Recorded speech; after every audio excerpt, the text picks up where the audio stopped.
Well, hello, friends. Mark Holmes here, of course, with my buddy Cowboy Joe Boo, as well as Joe Bear in the house. And as always, I want to thank you all for watching, commenting, subscribing, and being part of the Joe Boo Sports Report.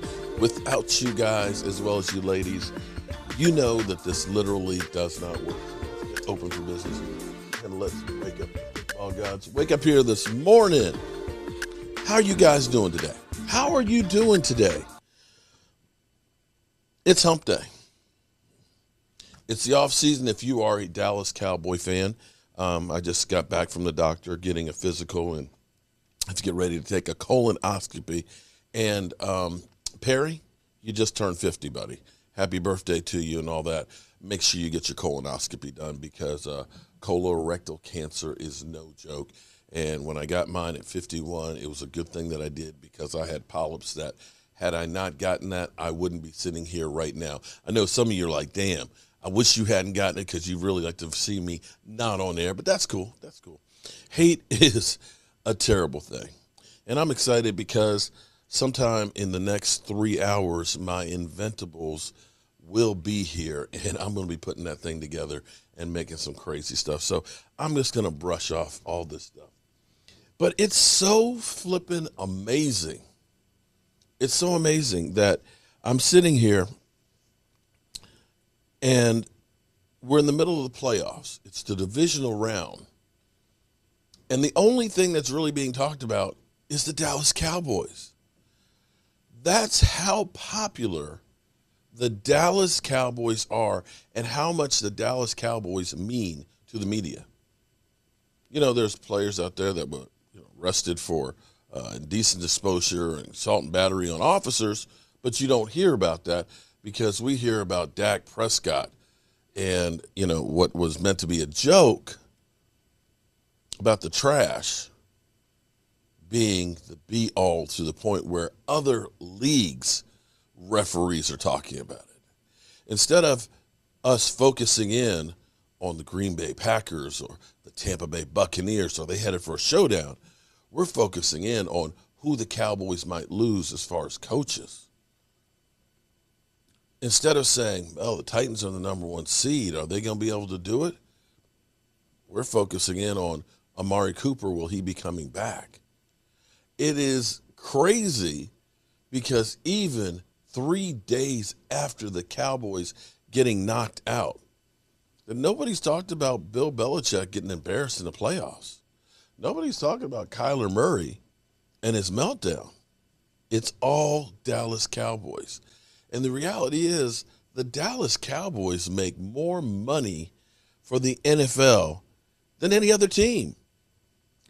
How in the hell, Skins fan all day, I ain't heard from him since we kicked their ass. Since we kicked their ass at FedEx Field. How he thinks he can actually joke us. How it is Philly 500 is now on this welcome to the Dallas Cowboys choke season when their team got their ass kicked by Tampa Bay. I don't see it. But hey, bring it on, because I have to thank you guys because we are now over 43,000 subscribers. 43,000 subscribers. And contrary to what people have said, stop watching the Vosh Lombardis and the Law Nations and the Mark Holmes Joe Boo Sports Report. Apparently they're not taking heed to those warnings. And, let me say this. I've been doing YouTube for quite a while. I've made a lot of mistakes and things in there in doing it. I've had ups and downs and things like that. Tried shit, throw it on the wall, see if it sticks. The thing that usually doesn't work, at least not for the long haul, is literally going after others. You may get a short bump by trashing somebody because the haters will come over. Yeah, we're with you. We love you, man. You're 100% right. Yeah. Way to go. Stomp them. Hate them. Love it. But it's got a short half-life. Half-life being a science term, meaning how long it lasts. You'll get the bump. get people praising you, patting you on the back. But what you'll find is that's going to wane. That's not the way to build a channel. It's not to do it. It's not. If you disagree with others, the best way to do something is to say, hey, Mark Holmes, you know what? I don't think you know what you're doing. How about I come on your show and we have a conversation about what you got wrong? I've never said I know everything. I don't. But just a little YouTube advice on growing a channel. Like I said, you get the quick bump, but it doesn't have staying power. So right now, if you are checking in, Drew Pearson now is wavering on Dak Prescott in the playoffs. The comparisons for Tony Romo and Dak Prescott, they're both 3-1 at this point in their careers in the playoffs. Amari Cooper doesn't know if he'll be back or not. And, of course, now the trashing of players is beginning. It's the trashing of players time where fans and the front office, when the office wants to try and make better deals, they try and short sell them and say, act like we really don't want them. And so this goes on. Offseason speculation, because a little over a month and a half, the new league year starts. Cowboys are over the cap and have to create room. And so they're going to be looking at a lot of different players where they can get money, from Tyron Smith, Lyle Collins, DeMarcus Lawrence, Amari Cooper. Restructuring or cutting. You got to look at some players they want to keep. We've already got Micah Parsons saying, hey, Jaron Kearse, he shut down Celtic. George Kittle. George, Kelsick and Kittle. They both start with a K. My dyslexia is kicking in. George Kittle. Pay the man. There's a lot of guys you look at and say, pay the man. Problem is you don't have the money to pay all the men that you want to pay. So that's where we are. We're at overreaction week for the Dallas Cowboys. We do know that Mike McCarthy is coming back. We don't know how the interviews went with Kellen Moore as well as Dan Quinn for Denver. They're on their way to New England to talk to Jared Mayo and somebody else. We do know that, from the Jets is interviewing for offensive coordinator for the Carolina Panthers. We just have so many unknowns right now at the Dallas Cowboys. We just don't know what direction we're going to be going. And hold up, I think that is it. Oh, sorry. So that's where we are with all that stuff. Let's go to Overreaction Monday and see how much they trash the Cowboys. Overreaction Mondays. All right, we kind of stepped. Nice. Very well done. Nice. We kind of stepped on it a little bit, and Stephen Jones just kind of squashed it. But first up, Mike McCarthy should no longer be the Cowboys coach. You know what? Come on. TJ, be honest with yourself. I would think that you'd have to sit here and you can't totally dismiss it. You gotta think about it. You also can't dismiss him in the first 24 hours. That's the ultimate overreaction. That's what I'm saying. And you have to let the pieces settle. The problem with the pieces settling is that Dan Quinn could get an offer from the Denver Broncos in like 2 seconds because they've already started their process. Yeah. They've already interviewed other people. I imagine they have already interviewed enough candidates to certainly observe the Rooney Rule and go get Dan Quinn. That's the problem. So I'll just say, when you're talking about another person's job, short of them being thoroughly beyond the pale, can't stay there anymore, Urban Meyer not coming back on the plane, kicking his kicker incompetent, you've got to just let the pieces settle and have a conversation about it. So I'll call that an overreaction for the moment, Christopher. I mean, even Joe Judge kept his job for about 48 hours. That's true, yeah. After taking the surrender formation. Yeah, I mean, we're a little bit better off than them. I would agree. All right, we talked to Dan Orlovsky last hour, and he put 100% of the loss on Mike McCarthy and 100% of the loss on this guy. Breaking the bank for Dak was a big mistake. I'll say that's an overreaction for the moment. That is definitely an overreaction. Breaking the bank for him is a mistake. He is still in the ascendancy portion of his career. He's still getting better, okay? Now, the problem, though, is you have paid him like Mahomes and Allen, and we are seeing them getting better every year, already reaching heights that other quarterbacks don't have. Dak Prescott needed to put that game on his back yesterday and not sail it over the heads of his guys a couple of times. You know what was one of the more remarkable moments, though, of the game? And this is why Dak is really special, too. And I understand what happened at the end of the game was awful, and he should have executed the final play better. But the possession before ended with Dallas going for it on 4th down and him heaving it down the field, evading the rush. Yeah, great play. And he put the ball in a spot where Cedric Wilson was just a couple of feet too far to the right of the ball for him to make a play on it. But the fact that that ball got out at all and got anywhere in the vicinity of a catch radius of Cedric Wilson, that was unbelievable. And not a lot of quarterbacks can do that.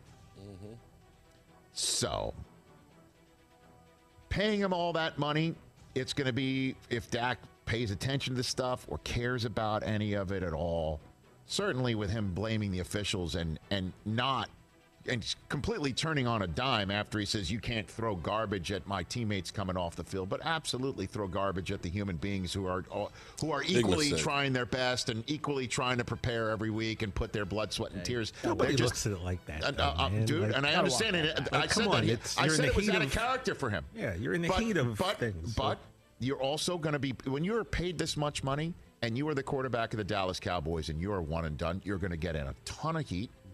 And I am not concerned about it. I bet you he's going to come back stronger than ever, physically stronger than ever. But a couple more of these, and he gets through his contract, his $100 million plus contract with no playoff wins. Then we can see he has a playoff win. This is a proper reaction. He has a but playoff for the moment, I'll just still call it an overreaction. Yeah, still just, a year plus from that horrible injury. So, he's still This was a terrific year for him. The team, though, was not a good year. You can't do what they did and go one and done. All right, speaking of that offense, the $400 million offense, like Dan said last hour, the Cowboys should build next year's offense around Tony Pollard. Bingo. 100%. I thought he should have played more yesterday. Only got 6 carries? Dude, right? Is that right? I thought he should have touched that ball so much more often. He is a difference maker, man. Bingo. And this is, honestly, Zeke, though, gets paid the amount of money where you need to run him and have him touch the ball 20, 25, 30 times a game. But his days of that I think are over. Well, he's hurt.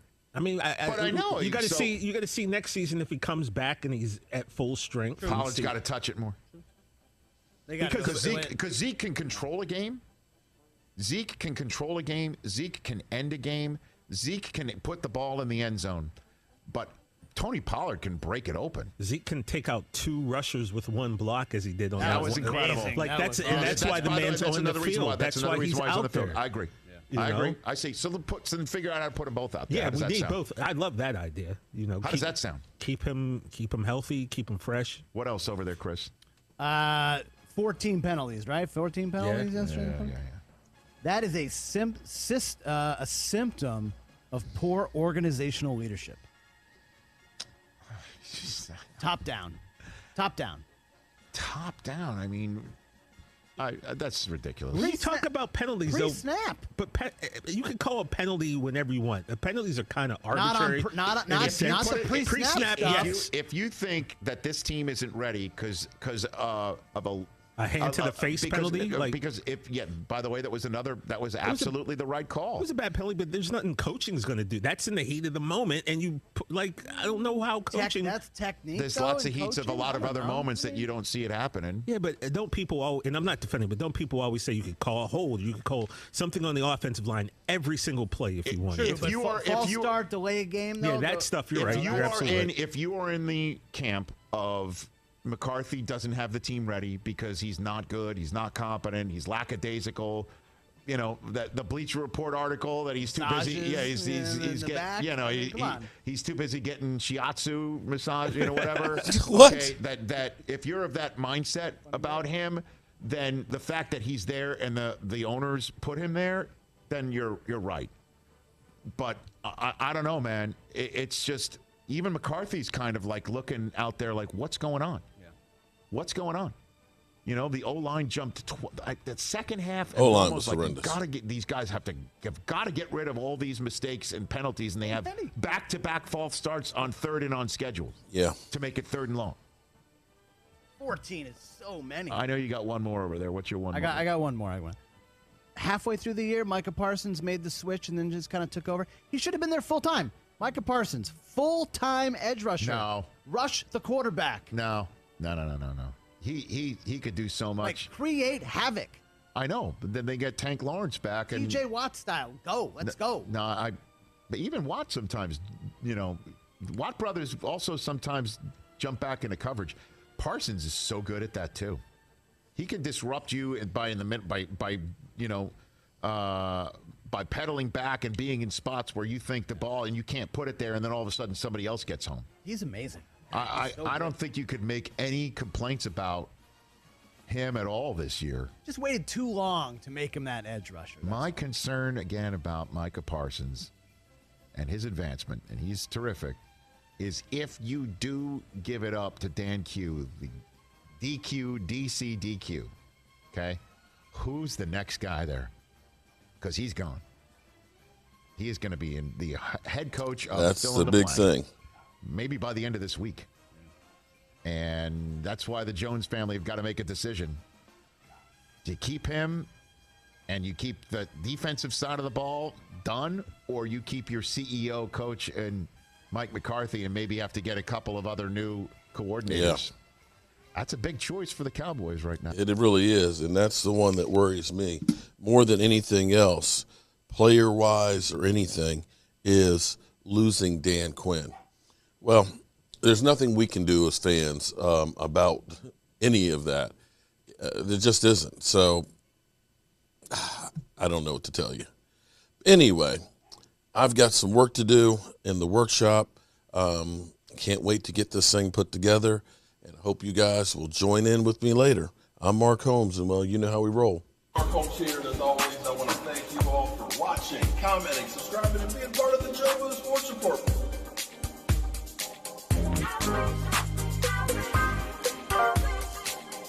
You did one hell of a job, and the only thing else I got to say is, how about this, Cowboys?